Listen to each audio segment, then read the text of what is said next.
Olá, cainitas! Continuando nossos vídeos sobre o V5, hoje vamos falar sobre as regras, as novas regras do V5. Pra quem ainda não conhece, nós somos o canal Nerd Nerd e estamos em uma maratona para destrinchar o livro novo pra vocês. Sim, Vampiro à Máscara. Muito mudou em regra, em cenário, e agora vamos mostrar tudo de novo em regras pra você. O cenário e os clãs já demos uma pincelada em outro vídeo, tá aí no card da descrição. Sim, e agora também vamos trazer uma pincelada sobre as regras do V5. Futuramente nós vamos trazer tudo detalhado, assim como nós fazíamos nos vídeos da terceira edição, detalhado, com os memes, com todas as coisas. O que está diferente? Em primeiro lugar, a dificuldade. Antes a dificuldade era estabelecida pelo narrador, com um mínimo de 6 para o sucesso, mas poderia ser, de acordo com a dificuldade, 7, 8, 9 e até mesmo 10. E às vezes até mais de um 6, mais de um 7, mais de um 8, etc. Agora a dificuldade é o número de dados de sucesso que você deve ter, tendo ele 6 ou mais. Exatamente. Tirou 6 no dado, é sucesso. A diferença agora é que o mestre vai pedir, eu quero 3 sucessos, então você vai ter que tirar em 3 dados, 6 ou mais. Isso também depende da dificuldade da ação. Se for uma ação fácil, ele pode pedir um sucesso, ou seja, um dado com o número 6. Se for uma dificuldade um pouquinho maior, 2. Se for moderada, 3. Tudo vai depender o quanto cruel é o seu narrador. O pessoal da White Wolf tá levando muito a sério esse negócio de matemática e porcentagem, então para eles aumentar ou diminuir a dificuldade em 2 dados, ou seja, colocar ou retirar 2 dados, é o mesmo que no antigo em aumentar ou diminuir a dificuldade em 1. O livro sugere que o narrador acrescente ou tire até 3 dados em qualquer teste, e o mínimo de dados para ser rolado em um teste é 1. Ou seja, sempre tem que ter pelo menos um dado sendo rolado, não pode ser abaixo disso. Claro, nós podemos diminuir o tanto de testes a serem feitos. Como isso? Utilizando a regra de sucesso automático. E como ela funciona? Você avalia a sua ficha, e se você tiver o dobro de dados a serem rolados do que o número de sucessos exigidos pelo mestre, então pode ser um sucesso automático. Isso tudo, claro, depende do narrador. Exemplificando, se o narrador pede 2 sucessos para você, sei lá, furtar uma carteira, e você tem 4 dados para fazer isso, o narrador pode aceitar isso como um sucesso automático. Só que essa regra não pode ser utilizada em combates ou momentos estressantes, porque nós queremos ver drama. Você quer drama? Nada é mais dramático quando acontece um sucesso crítico. O sucesso crítico teve uma grande alteração. Agora, se você tirar 2 10 é considerado um sucesso crítico, e esses 2 10 valem por 4 sucessos. Agora vai explodir sucesso para tudo quanto é lado. Mais ou menos. Mas isso só vale para os pares, ou seja, se você tirar 3 10, você vai ter 5 sucessos. 4 mais 1. Mas se você tirar 4 10, você vai ter 8 sucessos. Não é lindo? E algo a acrescentar na hora de fazer os testes é que agora, o Vampiro 5ª edição, nós temos dados personalizados, sim! Na verdade nós não temos, porque só quem encomendou assim, o livro físico vai ganhar. Por enquanto não chegou ainda no Brasil. Que? Então nós não podemos jogar? Podemos sim, claro, com os nossos D10 comuns, aqueles bonitinhos assim, coloridos, e esse rosinho. Entretanto, como você já deve ter percebido, os dados personalizados não têm números. Então, como vemos os resultados nos dados personalizados?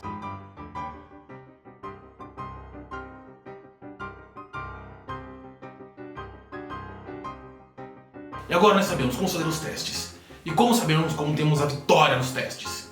Simples, é só você ter resultados 6 ou mais de acordo com o que o seu narrador pediu. Se o narrador pediu 2 sucessos, rolando os dados você tem 2 6, você tem 2 sucessos. E agora nós temos a vitória com custo. E como funciona a vitória com custo? Vamos a um exemplo. Você quer abrir uma porta que está trancada, destrancando ela furtivamente, e o seu narrador pediu 3 sucessos. Você rola os dados e consegue apenas 2 sucessos. O que fazer? Você pode optar por ter uma vitória com custo. Ou seja, você consegue abrir a porta, mas não sem fazer muito barulho. Ou em outra situação, você está fugindo de um local, uma casa incendiada, fogo por todos os lados. Você precisa de 3 sucessos para escapar sem nenhum dano. Você rola os dados e consegue 2 sucessos. Nesse caso, de novo, você pode optar por uma vitória com custo. E o mestre pode optar que o custo que você tem para sair daquele local é tomar o dano igual ao que você deveria ter tirado de sucesso. Então você teve 2 sucessos, precisava de 3. Conseguiu sair, mas tomou 1 de dano pelo fogo. Também temos a margem. A margem é a diferença entre o sucesso e a dificuldade estabelecida. Por exemplo, se a minha dificuldade era 4, mas eu tive 7 sucessos, a minha margem é a diferença. É 3. E pra que usando isso? Algumas regras utilizam essa margem para dizer o nível do efeito. Pode ser de dano, de poderes, então quanto maior a margem, mais sucesso. Ah, mas não só de sucessos. É o jogo, não é mesmo? Alguns mestres adoram quando acontece o oposto. Vamos falar sobre as falhas. Existe a falha total. A falha total é quando você não tem nenhum sucesso. E aí cabe ao narrador e também à situação decidir o que vai acontecer. Por exemplo, você vai tentar abrir um carro e você teve uma falha total. Então você provavelmente despertou o alarme e está fazendo aquele barulho ensurdecedor. O mestre pode, em toda a sua benevolência, deixar você testar novamente para ver se você consegue abrir. Ah, mas nós também podemos fazer um trabalho em equipe. E como funciona isso? Funciona da seguinte maneira. Vamos dizer que nós dois vamos fazer uma investigação nesse local. O narrador pode pedir um teste de inteligência mais investigação. Primeiro, todas as pessoas que vão ajudar precisam ter a habilidade de investigação, senão elas já estão fora desse trabalho em equipe. Fora da equação. Segundo, nós vamos comparar as nossas fichas e ver quem tem mais dados somando a inteligência e investigação. Essa pessoa que vai rolar os dados. Daí a pessoa que vai auxiliar vai dar um dado dela para somar nessa rolagem de investigação. Isso é um dado por pessoa que vai auxiliar. Ou seja, supondo que o Drac tem inteligência 4 e investigação 1, eu dou o meu dado de investigação para ele e mais, quem for auxiliar pode dar um dado de cada um. Então, no total, ele poderia ter 6 dados. Se fôssemos só nós dois, mais pessoas vão dar mais dados. Também tem, claro, testes que não precisam de habilidades, que podem utilizar somente atributos. Por exemplo, se a gente quisesse, sei lá, levantar um carro. Todo mundo tem força, mesmo que seja um, né? Então todo mundo pode contribuir. Ah, mas quem jogou o antigo fica pensando... Ah, e a força de vontade? Eu sempre podia usar força de vontade para ajudar nos meus testes. Aqui você também pode. Em outro vídeo, como nós fomos explicar criação de personagem, nós vamos explicar exatamente o que é a força de vontade. Aqui vamos nos manter em como ela é usada em regra. E como ela é usada? Quando você usa um ponto de força de vontade, você pode rerolar até 3 dados do que você já rolou. Então você fez o seu teste, rolou, não teve nenhum sucesso? Você pode rolar até 3 dados e vai ficar com o resultado dessa segunda rolagem. Ou seja, você não pode escolher qual rolagem você quer. Vai ser a última. Mas claro, como você pode definir entre 1 até 3 dados a serem rolados, você pode manter na mesa os dados que você tirou sucesso e rerolar só os que você não teve sucesso. Desde que não sejam dados da fome, e nós vamos chegar a isso em outro vídeo. Também temos o check test, que podem ser os testes de verificação. Por exemplo, para saber se a sua fome aumentou ou diminuiu. Nesses casos, você rola somente um dado e ele não pode ser rerolado. E em testes de disputa, quando é feito um teste contra um oponente, por exemplo, numa situação de briga. Se for um teste disputado, quem tiver mais sucessos ganha a situação. No caso do jogador ter um empate, o jogador ganha. O jogador sempre ganha se for disputa entre jogador e NPC. Se for entre jogador e jogador, bom, então... Bom, claro que tudo isso depende do narrador. Se o narrador achar melhor, se no caso de empate vocês rolarem novamente, fica a critério dele. Temos outras regrinhas para diminuir o número de testes a serem feitos e deixar a história fluir melhor. Por exemplo, o pagar a metade. E como funciona? Funciona para os testes dos NPCs. Para evitar ficar rolando cada teste de cada NPC e saber se ele foi bem sucedido ou não, o mestre simplesmente pega os dados dos NPCs, divide pela metade, arredondado para baixo e considera isso como sucesso. Então, se um NPC vai querer, por exemplo, pular um muro, o NPC tem, por exemplo, 4 dados e o mestre pensa que ele teria que ter pelo menos 2 sucessos para conseguir pular o muro. Logo, metade de 4, 2, pulou, tranquilo. Bom, essas são as principais mudanças nas regras ao rolar os dados, ao fazer os testes no V5. E o que você está achando dessa edição até agora, Drac? Eu estou gostando da maioria das regras.